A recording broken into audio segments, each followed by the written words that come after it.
Everyone, I hope you can hear me again. So welcome to the CAR seminar series. Today we have Dr. Howard Hu.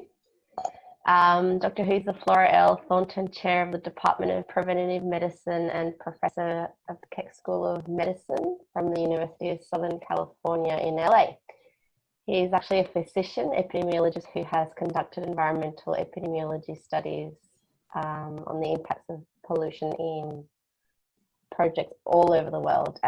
Today he will be discussing his and his colleagues' work around the Global Burden of Disease project, and the title of his talk is The Pollution, Climate and Global Burden of Disease Initiative. So welcome, Howard. Take it away. Thank you very much. It's a pleasure to be here, and gosh, I wish I could be there in person because I've enjoyed my visits to Sydney. It's a lovely city, and it'd be great to see you all in person. But here we are in our Zoom world. I'm going to start sharing my screen, and I'm going to talk for about maybe 35 minutes or so, and then it'd be my pleasure to chat about anything anybody wants. Okay, let's see.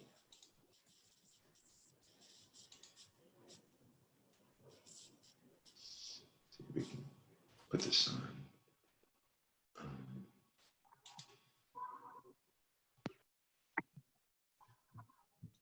There we go. All right. So I'm going to talk about this initiative, which began a couple of years ago, but it builds off of a whole number of other years of work related to this large project called the Global Burden of Disease, which many of you may actually be involved in. A little bit about me. I'm the son of Chinese immigrants who came to the United States in the early 1950s. I was born and raised in New York.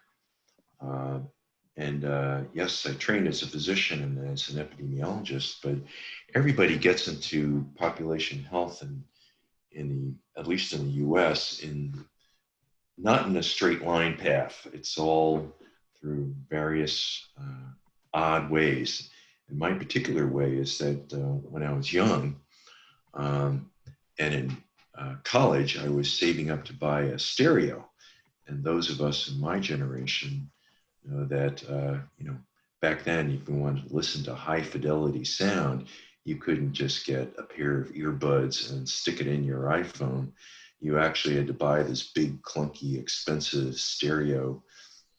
So I got the highest paying summer job I could, which was a torch burner in a shipyard that was salvaging ships. And I spent my summers, 2 summers, ripping asbestos off of pipes and boilers and gun turrets and deck plates of all these old World War II Liberty ships that had transported men and material throughout the Second World War, and now were sort of rusting in shipyards all over the US.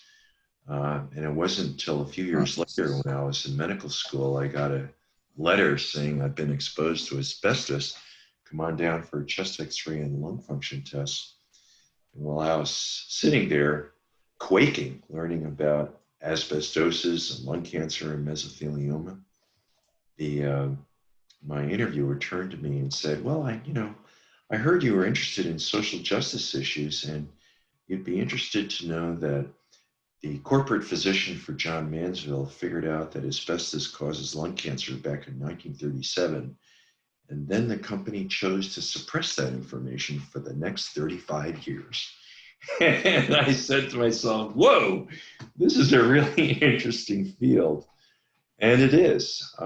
Environment, occupation, health is at the intersection of this complex nexus of issues that most of you know about, and that drives some of our passions in working in this area, because it is largely about social justice, about the segments of society that are inordinately exposed to things that cause disease and trying to do something about it.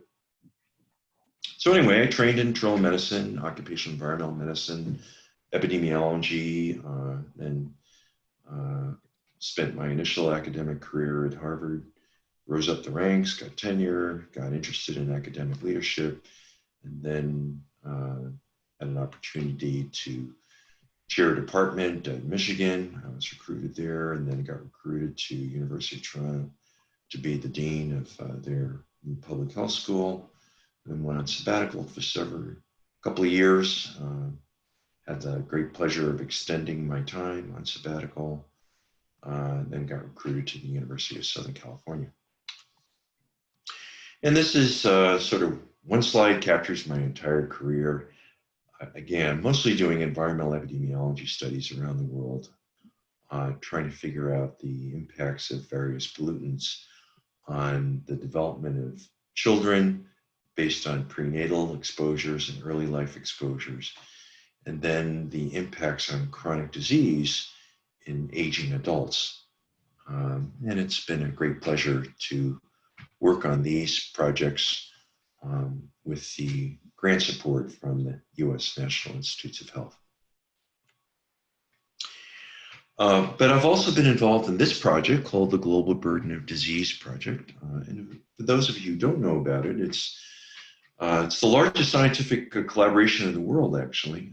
It's a systematic scientific effort to quantify the comparative magnitude of health loss from all the major diseases, injuries, and risk factors.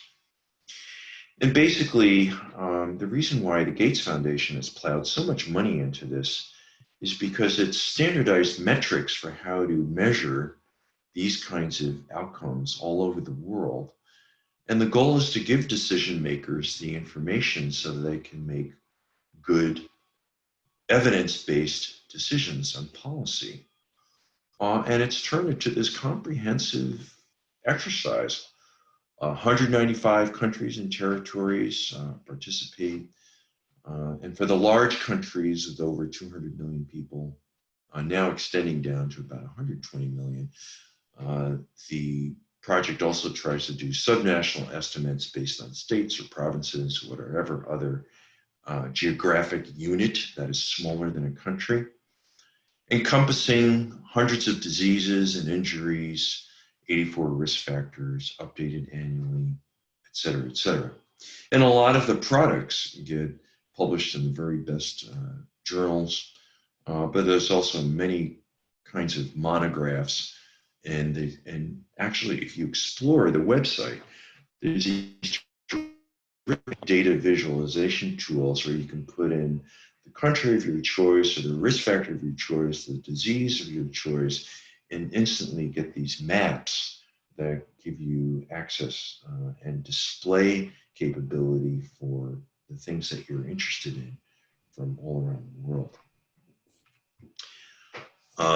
Now, the kinds of metrics involve these traditional metrics like disease and injury prevalence and incidence, death rates, but also these other metrics: years of life lost to premature mortality, years lived with disability, disability adjusted life years, which is probably the most famous metric that was invented by Chris Murray, who continues to lead the Global Burden of Disease Project.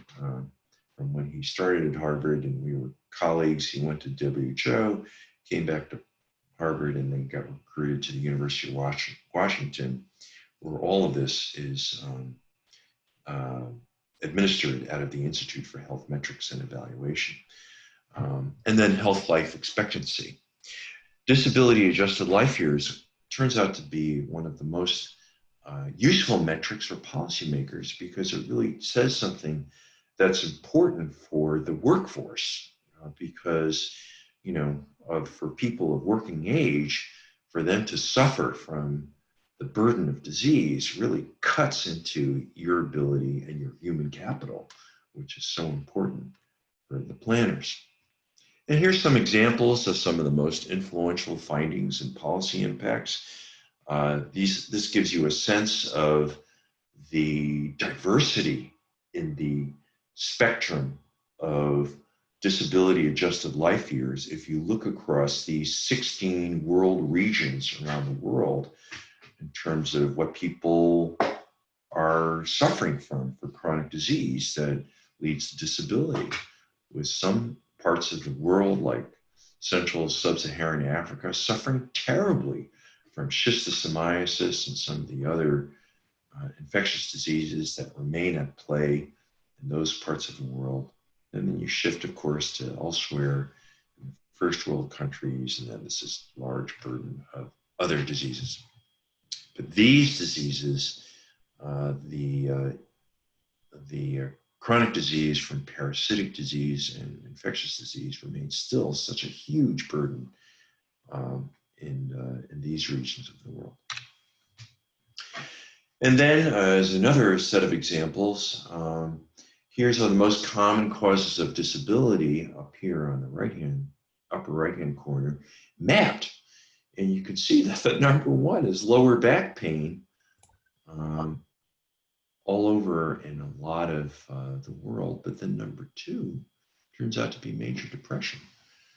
And when this first revelation came out, about almost 20 years ago now, it was a huge, unexpected insight, and it led to the opening of minds and eyes about how we need to invest more in mental health because of its impact as a chronic disability risk factor for large segments of the population.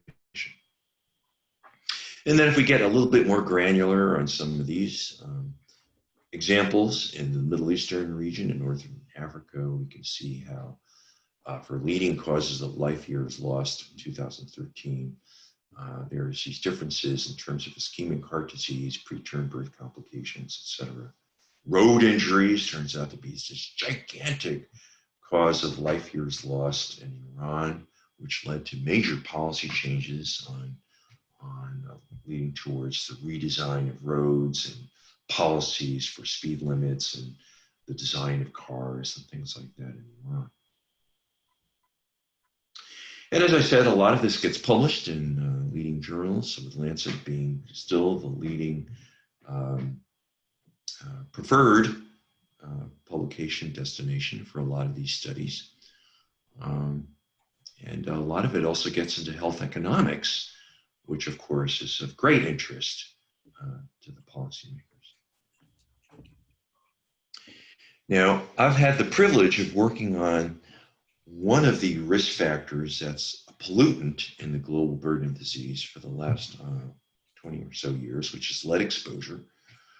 But in fact, all of these different pollutants, the ones that are in the GBD, were all sort of coalesced into a summary analysis in the 2017 Lancet Commission on Pollution and Health.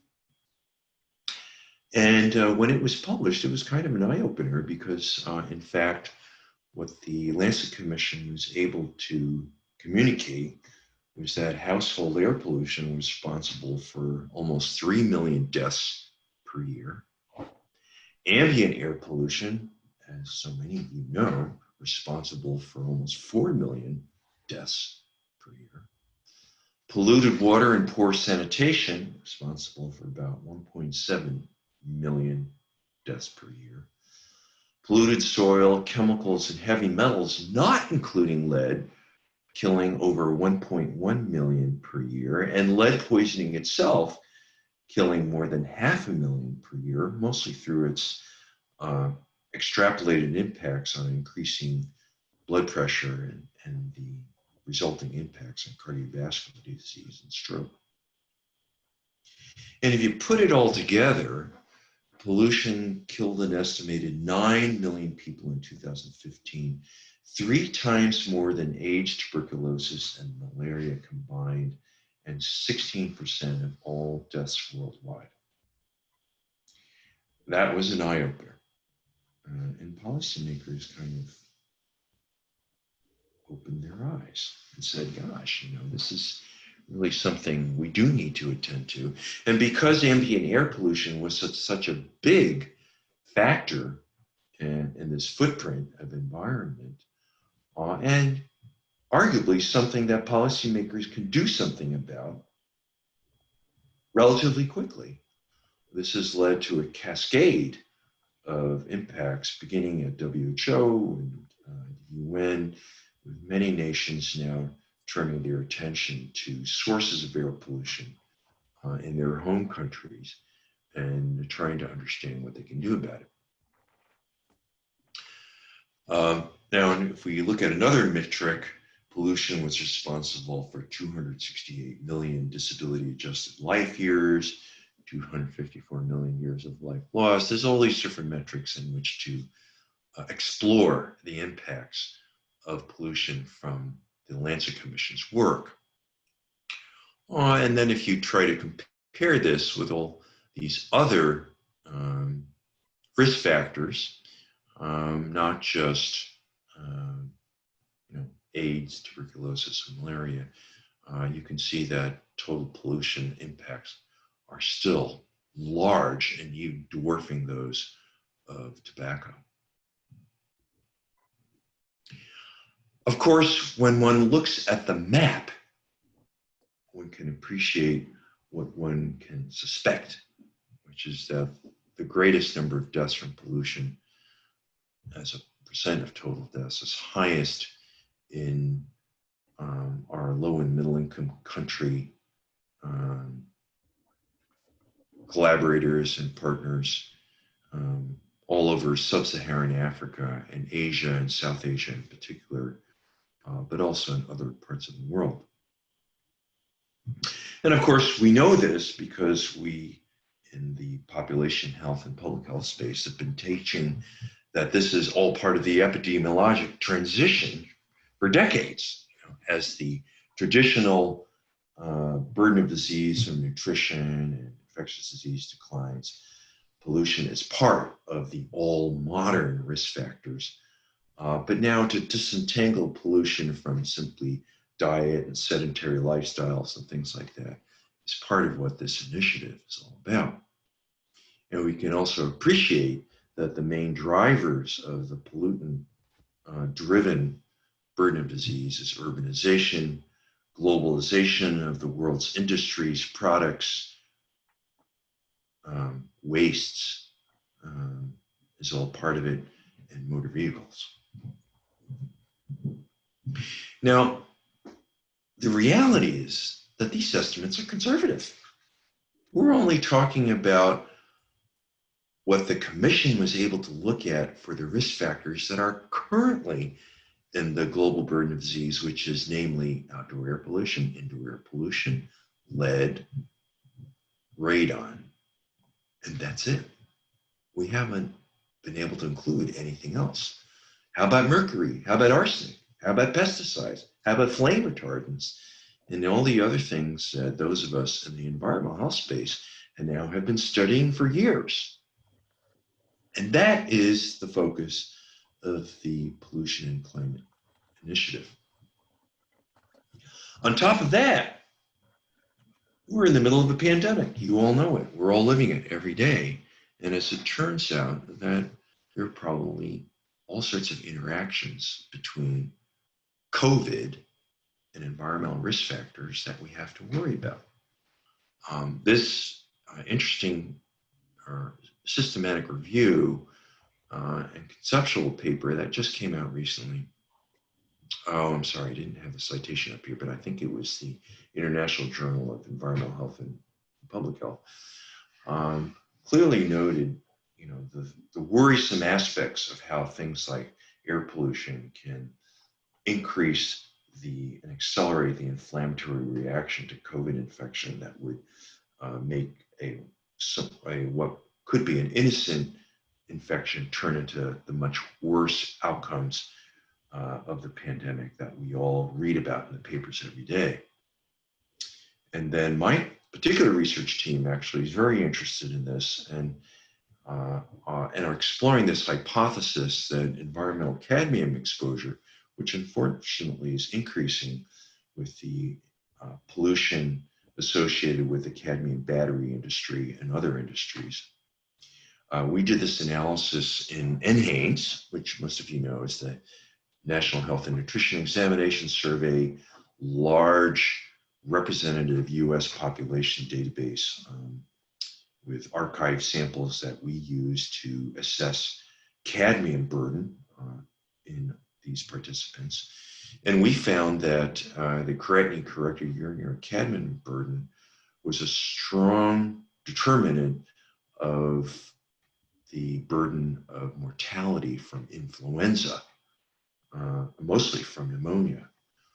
And we believe, based on the mechanistic research on what cadmium does as a immunotoxicant to the lung, that it promotes the exact chain of mechanistic steps that we feel is probably also at work with COVID.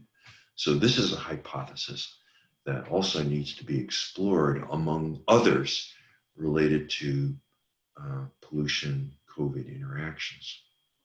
We presented this research at the last meeting, the virtual meeting of the International Society for Environmental Epidemiology this past August. And then it has to be understood that COVID will worsen the adversity facing climate refugees. And this is already happening. I mean, even in the state of California, with the wildfires, people are very evacuating out of zones, and they have to do it carefully because of the social distancing and other public health requirements of the pandemic. Well, how about in all the other countries suffering from wildfires, air pollution? Australia is an example, of course, and that will happen. And we haven't even talked about food insecurity, desertification, and other global climate change accelerated things that we know are coming. And this pandemic is not going away anytime soon. Even if a vaccine is available in 6 months, 8 months, 10 months, and it's proven to be safe, it's going to take a long time before we get anything close to herd immunity, as you all know. So this is the Global Burden of Disease, Pollution, Climate, and Health Initiative. We had the privilege of partnering with Chris Murray and Associates, colleagues at the Institute for Health Metrics, to launch this initiative. Basically, the goals are to improve the estimates of the GBD attributable to pollutants, for which the effects on human health are well established. Because in fact, even if you look at the estimates that we have for air pollution, lead, radon, they're imperfect. And I'll show you an example of that using lead as an example. Develop strategies for increasing knowledge of the contribution of other chemical pollutants, and I've already listed a few, but I'm sure many of you could list many others. Develop an approach for estimating the burden of disease attributable to climate change. Climate change is not in the global burden of disease. And even though Chris Murray, is not an environmental scientist, whenever he travels and has the privilege of talking about the results of the Global Burden of Disease Project and what it may mean for policymakers, he shares with us that almost inevitably he gets this question, well, what about climate change? You haven't talked about climate change. And it is a challenge, and a difficult one, because as you know, it's not simply just increasing heat, it's all the other things that we've talked about. Very difficult impacts to measure. And in fact, the biggest challenge is really forecasting what's going to happen, because those are the changes that we all know are coming, and they will accelerate soon. So ultimately, again, the goal is to clarify the true footprint, if you will, of pollution and climate change on the burden of disease, thereby allowing the policymakers to try to understand what this may mean as they all struggle to meet the Sustainable Development Goals. Now, when we think about what the challenges are for doing these lofty goals, the number one challenge is really estimating these exposures, because if we want to put more things into the GBD, we've got lots of data that so many of you and our colleagues are generating from first world countries, but we have not very much data on this in low and middle income countries. And then there are other challenges. Which exposure pairs, and this is how the GBD operates. Every time you want to put something else in the GBD, it's a big process because whatever is put into there, you may have estimates of what the risk, the risks might entail in terms of whatever it is, odds ratios, relative risks. But then those have to be adjusted for all the other risk factors that are already in the GBD in this complicated process. And of course, this has to be done on every nation, subnationally. You've got to unfold into the exposures and exposure estimates. Difficult, obviously. Then there are other challenges. The GBD actually, even though lead is in there, imperfectly measures the burden of neurotoxicants like lead. This is a big problem, actually, because they only will measure the impact of lead if it leads to an IQ of less than 85, which is what happens. You only count disease, and disease is only measured for those who have a cognitive impact if the IQ is less than 85. But we all know that even if you lose 3, 4, 5, 6 points of IQ and are still within the range of normal, it has enormous implications for society. And health economists know this very well. They have very well-adjusted models of how much lifetime earnings you lose with every point of IQ that's lost in an individual. It's a human capital question. And then what are the sources of pollution? Well, suppose you figure out what the burden of disease from this pollutant in every country, the sources are somewhat different. You have to figure out what they are before you can figure out what to do about it, right? So it's kind of a big challenge doing this exercise. Some of those challenges are discussed in this paper that we published in Environmental Health Perspectives in 2018. You're welcome to see it. It's a commentary. It's a rather long one, but we had the opportunity to hold a workshop with 60 of the colleagues that you may know, some of the leaders at the National Institutes of Health, and some of the other countries and WHO and others. But basically, when it comes to measuring exposures, we need to be able to measure these exposures on a national basis and capture variability by sex, age, seasonality, and geography. And actually, although, as I mentioned, it's difficult to measure, they're evolving remote sensing methods by satellite to actually measure fairly accurately some components of air pollution, like ozone, ambient PM, and household air pollution, at increasingly granular scales, down to smaller and smaller geographic areas, which is amazing. And this will continue with improvements over things like these, regional emission inventories, and maybe low-cost samplers, high-resolution satellite imagery. But for something like lead exposure, you can't measure lead exposure by remote sensing. And here's this case study.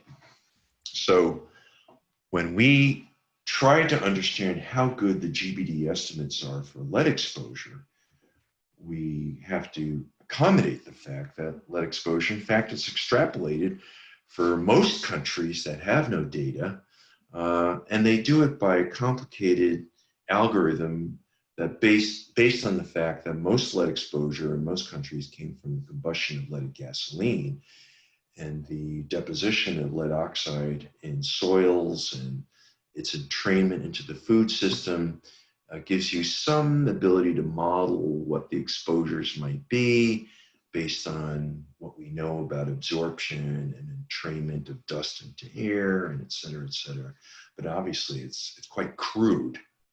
And then actually, if you go back to the literature and do a really systematic, wide review of what's been published in low and middle income countries, which is what we did in this exercise. That's under review in a publication, and that was presented at the International Society for Exposure Science meeting this past September. Only 35 of 137 low and middle income countries had adequate data for estimating population blood leads. And when we use this data, we can extrapolate that there are about 631 million children in these countries that had blood lead levels greater than 5 micrograms per deciliter, which, as you know, is the level of concern set by the Centers for Disease Control. I think that the WHO now has the same level of concern, which, even though we can actually see a signal of the blood lead IQ decrement relationship well under 5 micrograms per deciliter. So the GBD is really underestimating the global impacts of lead, like I said, because they only count if the IQs fall under 85. So this is a big challenge, even for one of the most studied pollutants in the world, lead exposure, trying to figure out what the true nature is of lead exposure in low and middle income countries. And we know it's large, because we know that some industries, like the automobile battery industry, and the recycling of electronic waste industry, are increasing all over, and then particularly, of course, in low and middle income countries. These are contributing to the hotspots of lead exposure and poisoning all over the world. But of course, as they do so, they're producing pollution that then gets entrained into the food web and other webs all over their countries. Solutions?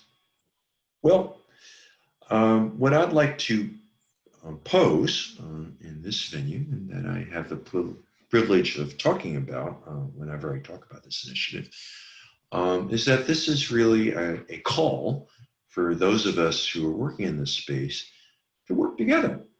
And what we've been trying to do is talk about this initiative at these international meetings, whether it's ISEE, Environmental Epidemiology, or ISES, Environmental Exposure Science. We'll be talking about it at the Society for Risk Analysis and some of the geography meetings, demography meetings.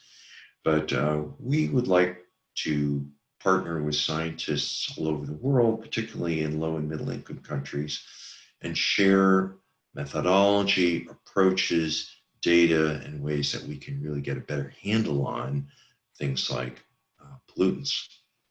And there also may be technical innovations that can be created to measure pollutants with really low cost sampling approaches. We have signals that even though the Bill and Melinda Gates Foundation, among other funders, which has avoided doing research in environment, their basic mantra is we're very focused on infectious disease. But even they have signaled that they may be interested in this kind of initiative, as perhaps the World Bank also. And other challenges, as I mentioned, this challenge of trying to rank what the next series of exposure pairs might be. Would it be arsenic, mercury, organic phosphate, pesticides?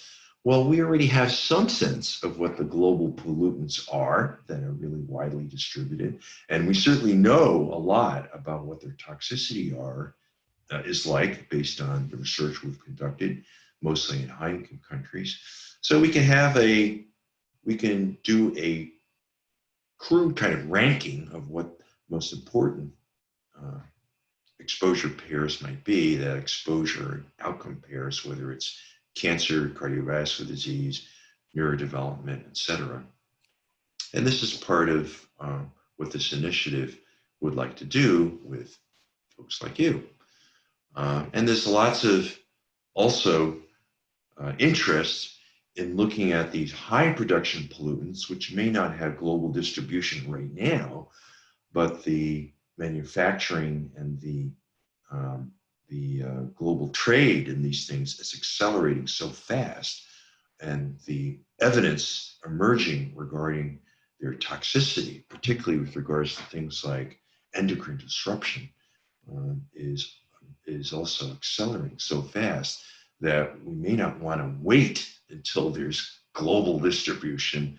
We may want to quickly try to understand what the situation is with their entry into the Global Burden of Disease Project. So in conclusion, this is an initiative that has many challenges associated with it. I have the privilege of leading it with some colleagues based out of the University of Southern California, but with institutional colleagues at NIH, Institute for Health Metrics and Evaluation at the University of Washington, some NGOs like the Global Alliance on Health and Pollution, the Global Pollution and Health Observatory at Boston College. There's also the Pure Earth Foundation, which is in New York City, that works on toxic wastes issues all over the world.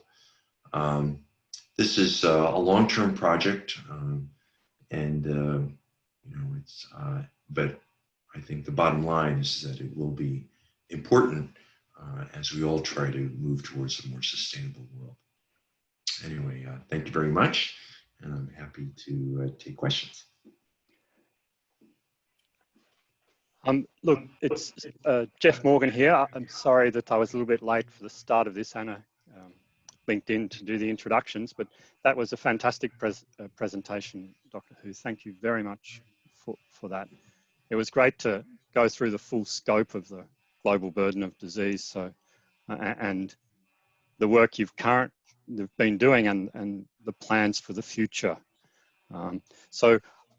We've got time for questions if people want to put questions into the chat. We can take some of those questions. But I'd like to start off with a question of you talked about the importance of collaborating between the GBD and the various groups involved and local organisations, local researchers like ourselves. While there are sort of individual networks, is there a formal process by which that occurs, or it's more just about individuals reaching out? Yeah. So let me describe a little bit about the dynamics of how the GBD has worked with the external collaboration world, ecosystem, I guess you could call it. So, I mean, the GBD started as a project that reached its first iteration while at the WHO, and then it moved into this institute. While I said it is the largest collaboration in the world, that's true, but it involves basically IHME and scientists all over the world acting as individuals. And there was a time about 10, 12 years ago when the GBD started cultivating groups of collaborators who were working all in a certain disciplinary space, let's say nutrition, and investing in helping them develop the capacity to do their own work and then interact with the GBD.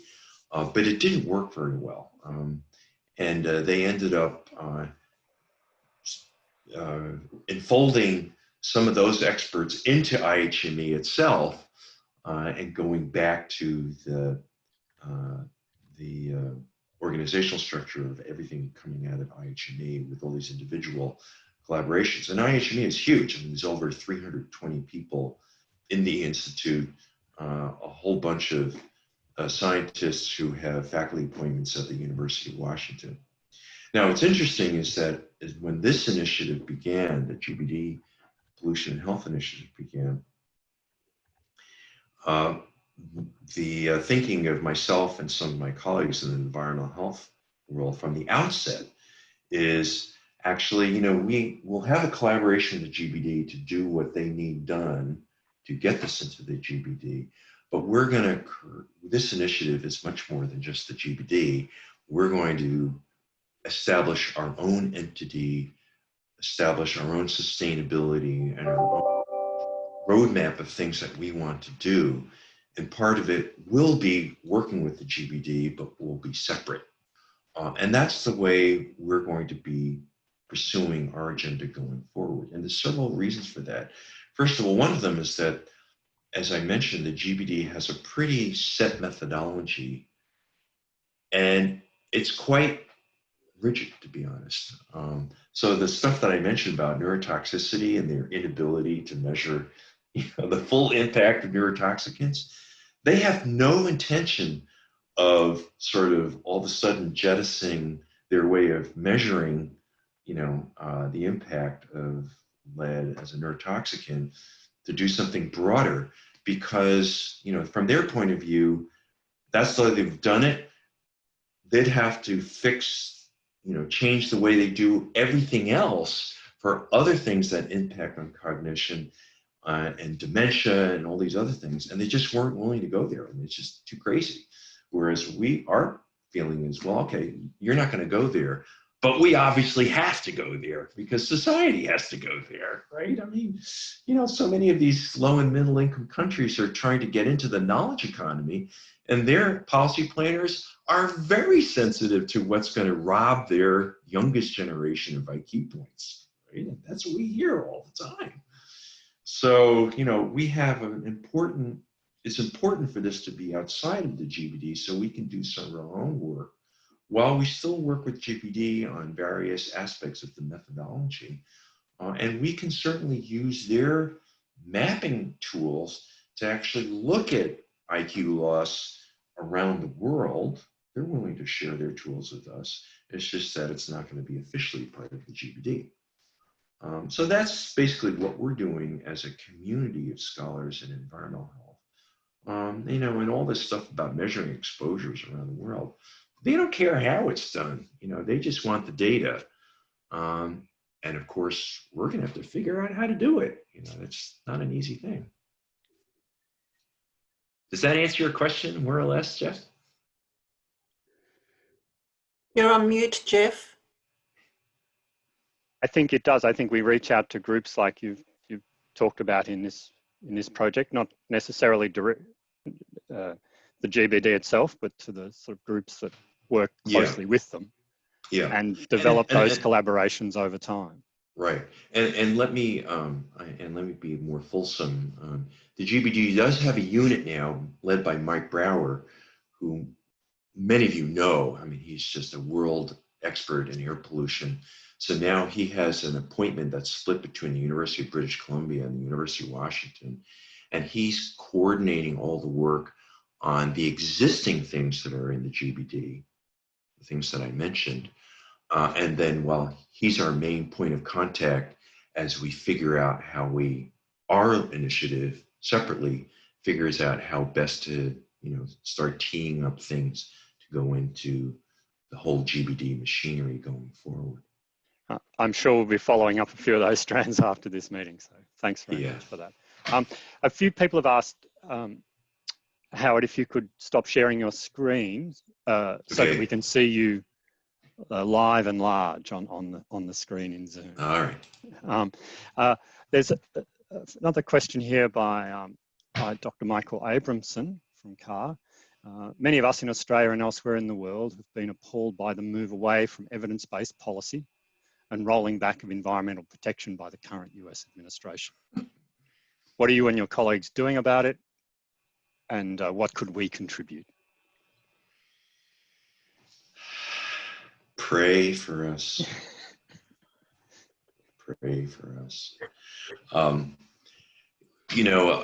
The most effective strategy right now is encapsulated in a bumper sticker that was suggested by Tom Friedman, one of my favorite pundits and opinion columnist from the New York Times. He said, this is what Joe Biden's bumper sticker should be. Respect science, respect nature, respect each other. The obverse is what the other party is doing. They've completely trashed science. They've completely trashed any connection with nature, and they have accentuated all of the divisions in our society, and it's killing us. What can we do? Not much at this point, except vote and get every single person to vote. Because that's the other thing, is that they're doing everything they can to destroy access to voting, because they know very well that the people who have the most tenuous ways of voting, or are going to vote for our mail, are the ones who are going to vote for Biden. So it's pray for us. There ain't anything else you can do. Look, good luck, and thank you. I'll certainly be praying. So, look, thank you for that, Howard. The next question's by Leon Gao. Thanking you for the presentation and taking up your question around climate factors, which has been through an experience of disinformation as well. The effects of climate factors and even climate change on health risks still lack information. Currently, more information on acute effects and much less on chronic effects.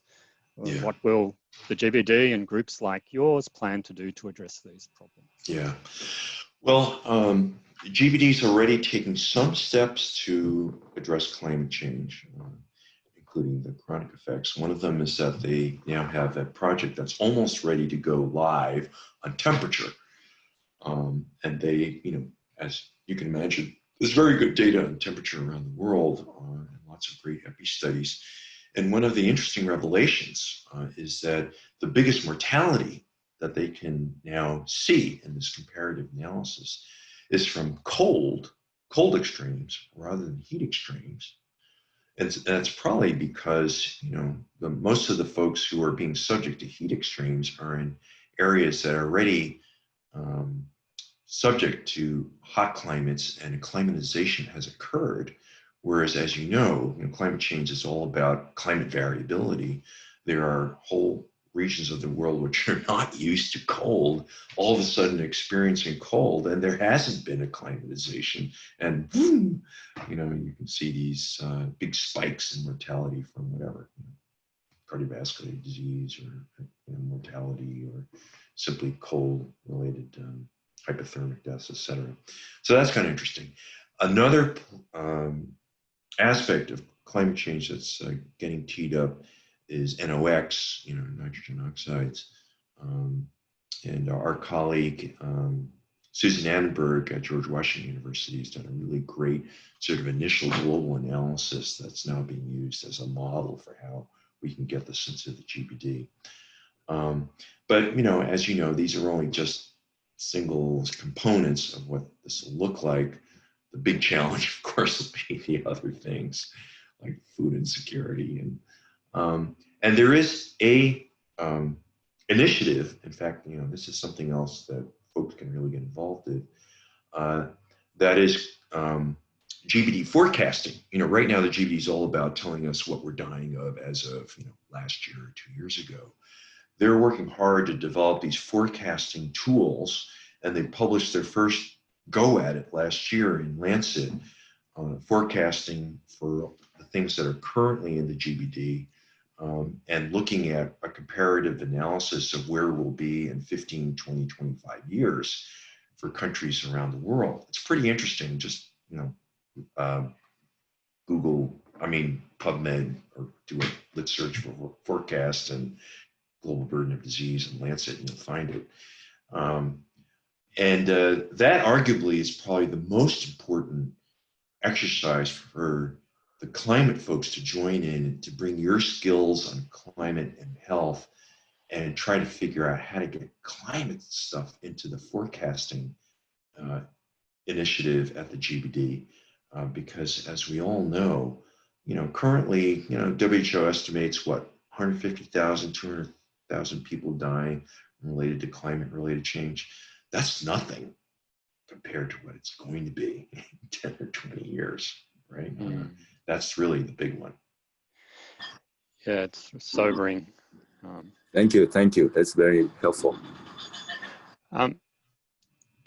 So we have another question here from Anna, who did the introductions. On a more general note, apart from its influence through WHO, how can the GBD findings be used to influence governments? And what role is there for us as scientists in this for pushing change? And what do you suggest as mechanisms? I know that at different times we've done health impact assessment type work ourselves, or been approached by people, let's say groups in the Asia Pacific, to work with them, and sometimes sort of it's a bit uncertain whether we should, how much we should go and redo new studies or draw on the work of the GBD, and how to get that balance right. Yeah. My take on it is that for all our good intentions, and when I say our, I mean most of us who are in first world countries at leading institutions around the world and do a lot of this research, and I really want to advance this agenda. We're not in the position to actually influence the policymakers as well as people who are in the host countries that are able to do the science, know the levers of power and the sensitive levers of power. That's where I think we hope to build networks and able to influence those kinds of things. One of the greatest experiences I've had in my career was being I've had one of these senior faculty Fulbright scholarships.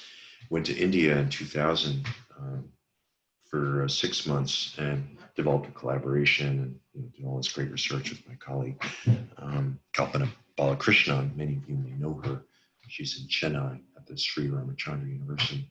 Anyway, while I was there, I got approached and did some work with a NGO called Toxic Links. And they were far more influential than I was, or even my colleague Kalpana, and sort of figuring out what the pressure points were in their local governments to deal with kind of the lead pollution issues that we were sort of doing research on. Until those kinds of networks are established and those connections with scientists happen, it's hard to know how it's going to work. Chris Murray and colleagues are very good at, he goes to Davos and, all the top state, heads of states and their leadership teams sometimes give them a venue in their countries. That works for some countries, doesn't work for a lot of others. I think there's got to be a nimble strategy in order to advance this agenda. That's my take. Thank you. Yeah, connecting with the local people who know what's actually happening on the ground. And we've got time for one more question. That